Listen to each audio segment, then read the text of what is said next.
Raisa Sheynberg was born in Moldova, a former Soviet Union. The tiny country, once known for its production of sweet red wine, now boasts some of the worst socioeconomic statistics in Europe.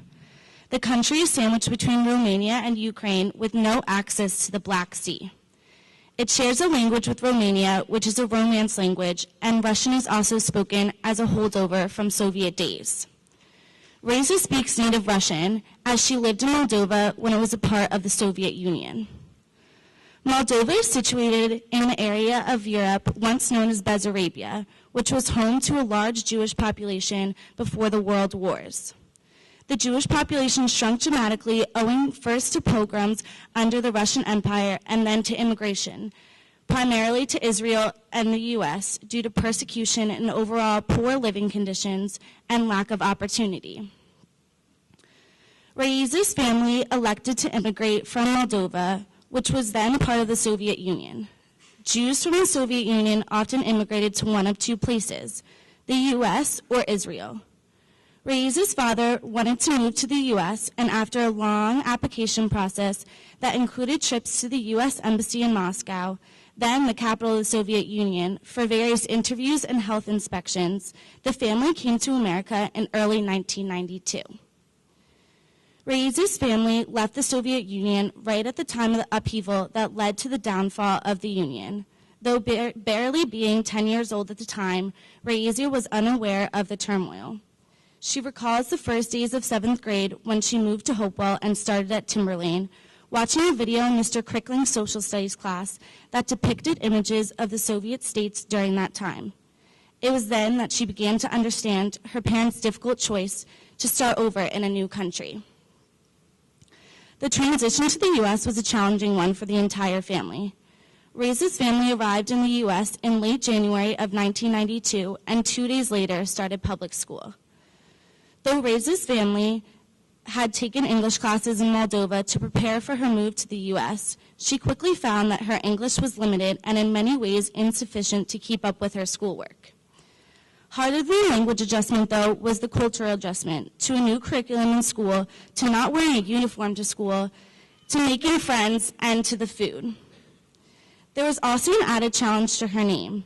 Not easily pronounceable in English, Raisa was advised to shorten her name to Ray. Though she dealt with a lot of teasing for seemingly having a boy's name, by the time she got to Hopewell, the name felt natural.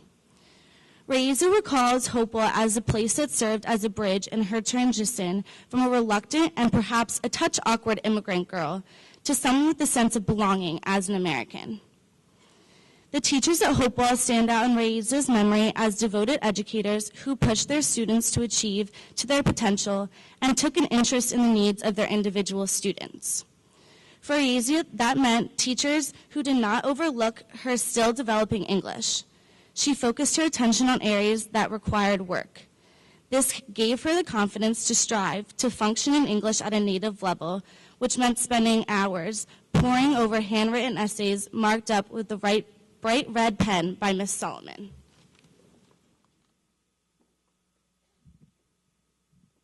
Hopewell was also a place that helped to establish Raisa's social fabric and burgeoning interest in public service. With help from good friends, she ran a campaign to become the treasurer for her class.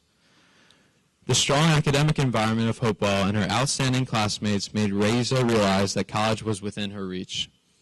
Her parents worked very hard to give her the opportunity to go to school. In college, Raisa became more focused on public service and social justice issues, eventually choosing international affairs as her major and focusing on U.S. foreign policy. Being the first person to go away to school in her family, and also the first to study a subject that her family viewed as amorphous, not like medicine or law, was a challenge as there was no clear career path to pursue.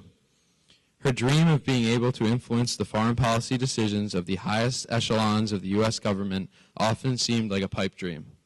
After college, she struggled to find any work at all, and landing something in her specific field of interest seemed even more out of reach.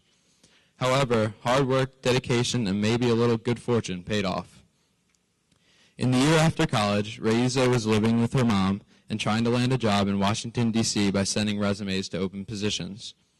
But that approach wasn't working and seemed much too passive for making inroads in a competitive field, So Raisa got in her car in New Jersey and drove to Washington, D.C. herself. Having no place of her own to live, Raisa stayed with a friend for a short while. She walked into every restaurant in a central neighborhood of D.C. until one finally gave her a job. She then began walking into the offices of the organizations where she wanted to work and offering to volunteer. A few short months after arriving in D.C., she landed a job as an assistant in an organization whose work she admired. From there, Raisa met more people in the field and began to really make inroads. There are a handful of moments she can now point to as those aha moments, where she felt like she made it and belonged. The first was after graduating with a master's degree from Georgetown. During her second year at Georgetown, she worked as a teaching assistant for former Secretary of State Madeleine Albright, who taught a course for graduate and undergraduate students at Georgetown. Secretary Albright joined a post-graduation lunch with Raisa's family. Sitting with one of the world's most recognizable foreign policy decision-makers and her family was really a remarkable moment. Raisa's second moment was more recent. On a trip for the Treasury Department, she sat in the lobby of a hotel in Amman, Jordan, with the number 2 man at the Treasury Department. The hour was close to midnight and everyone had to catch a 7 a.m. flight to Lebanon. Raisa and the Deputy Secretary for the Treasury pored over his briefing material. Suddenly, Raisa realized that every word she communicated to the Deputy Secretary would be conveyed to the highest levels of the Lebanese government from his mouth as the objectives of U.S. foreign policy. It felt relevant and invigorating. It felt like pursuing one's dreams can really pay off. Congratulations, Raisa Sheynberg, on your induction into the Hopewell Valley Central High School Distinguished Graduates Hall of Fame.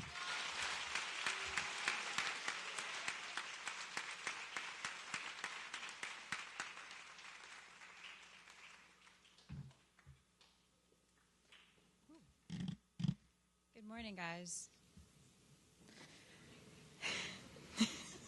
Thanks, Ms. Sullivan. Still my cheerleader. So I feel I have to say a little bit silly being up here on the stage with people who've really accomplished so much and really in many ways honored. So I'll do my best to keep this short. I don't really think I have anything more spectacular to say than the folks up here. But I really did. I spent, it was a remarkable honor to get the call to come up here, and I spent a fair amount of time trying to think what I might say to you guys. And I was trying to come up with like really good stories from high school, and I have to tell you most of them are probably too embarrassing or just not worth telling you in this setting. So for instance, like our senior prank, we put a lot of time into our senior prank. Most of you guys are seniors, right? So we did a really good job with that to the point that like a handful of my friends were threatened with not graduating and not walking. Mr. Brennan might remember this. So if you guys need ideas, I'm happy to talk to you afterwards, but this might not be the right setting.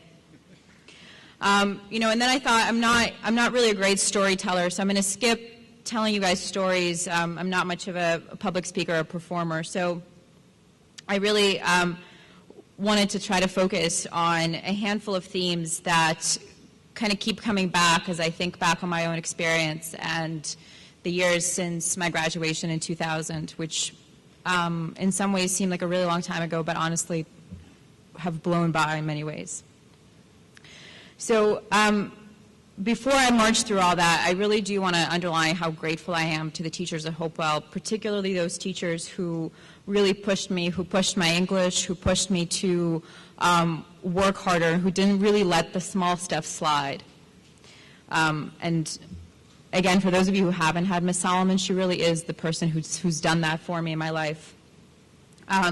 She's really the person at this point who I credit with being able to speak and write, mostly write in absolutely fluent English in a professional setting that's pretty competitive. So when Ms. Solomon hands you back like a bright red paper, you should really pay attention to what she's saying.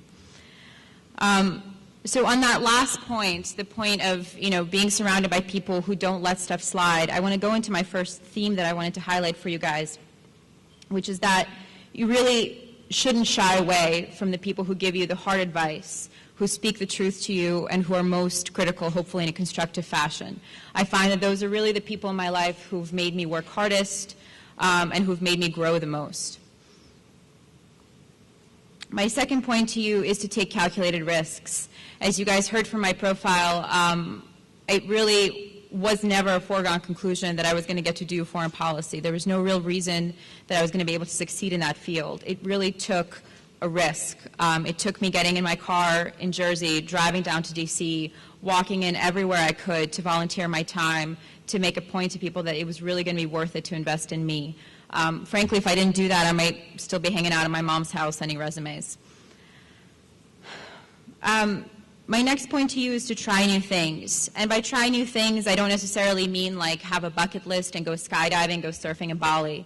But by try new things, I mean that whatever it is that your objective is, while you should be focused on that, you should always, in my opinion at least, keep your eyes open to the other possibilities around you. I went into Georgetown with a very, very specific goal, with a very specific kind of subset of a major, and I wanted to study conflict resolution. And by the time I came out of Georgetown just 2 years later, I was focused on a completely different area of foreign policy. That's not to say that you shouldn't doggedly pursue your dreams. It's just to say that you really, I would encourage you to keep your eyes open. My next point is don't be afraid to ask for advice. And you'll hear, I think, throughout your life as you go to school, as you get to college, you'll hear people mention to you something like you should get mentors. I think this is an important point. It's really helpful to have the people in your life that you can rely on, that you can come to for advice, that you can come to for counsel throughout. So really don't hesitate to ask for help and to cultivate relationships.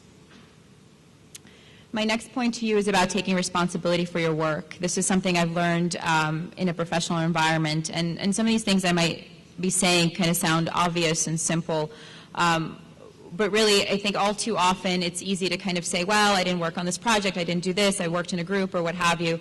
It's really, really important to take absolute responsibility for your work, both the good accomplishments and the bad accomplishments, because that's the way that you're going to learn from it. And then finally, I think you should all pursue your passions. I think you should immerse yourself in studying a language. On that last point, I don't mean study a language like make sure you take Spanish during your 5th period. What I really mean is that I would encourage you to get outside of your comfort zone. Take 6 months, take a year, go live in a foreign country, really study that language. And don't underestimate yourself. Don't underestimate what you can accomplish with a little hard work and dedication. And obviously, you should go skydiving and surfing in Bali. Thanks very much. Thanks for this honor.